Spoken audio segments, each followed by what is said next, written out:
Hello guys, আশা করি এই gate দেখে বুঝে গেছেন এটা কিসের গেট। তো বলে দিতাও এটা হচ্ছে ধুলিয়ান পার্ক। আসলে ধুলিয়ান পার্ক ঘুরতে আসার কোনো ইচ্ছেই ছিল না আমাদের, কিন্তু সোহেল ভাই আমাদেরকে আনতে গিয়েছিল হাজার করে, তাই আমি আর আলমগীর চলে এসেছি ধুলিয়ান পার্ক ঘুরতে। বলো এখানে দেখার মতন কি আছে?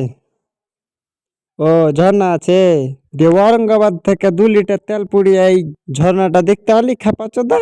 চ ভিতরে চ, দেখা যাক ভিতরে কি আছে। মাছ টাছ গেলা আছে কি দেখি তো। ও সালা, মাছও নেই। চ ভিতরে চ। আমি মনে করেছি কালারিং মাছ গেলা দেখতে পাবো, তো মাছও তো নেই। চ এবার ভিতরে চ। যে এত দূরে এসে লাভই হলো। বাপরে কত সুন্দর জি, দেখো ঝাক্কাস লাগছে দেখতে। তো আমি আর কি কহবো, তোমরা দেখো কেমন লাগছে, কমেন্ট করে কহো কেমন লাগছে।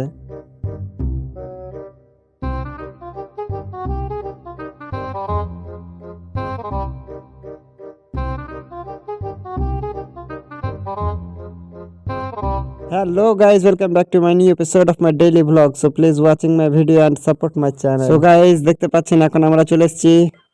জায়গাটা দেখে বলেন তো কোথাকার জায়গা? তো আশা করছি চিনতে পারবেন জায়গাটা। তো আরো দৃশ্য দেখাচ্ছি, ওগুলো সময় দেখো। বাই।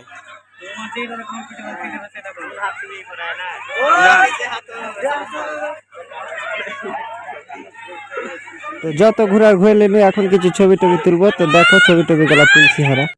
তো দেখতে পাচ্ছেন এটা আমাদের ক্যামেরাম্যান আলমগীর খাতুন। তো দেখি এক একটা ছবির কয় টাকা করে লিছে। একটা ফটোর কয় টাকা লিছেন জি? একটা ফটো কয় টাকা ছিল সেটা? কয় টাকা নিব? ছবি তুলতে 60 টাকা। কয় টাকা? 60 টাকা, ঠিক আছে। এর থেকে ভালো স্ন্যাপচ্যাটে ছবি তুলবো, এর থেকে ভালো উঠবে, এডিট ফেডিট করতে হবে না। আমি তুলবো না, তুলো তোমরা।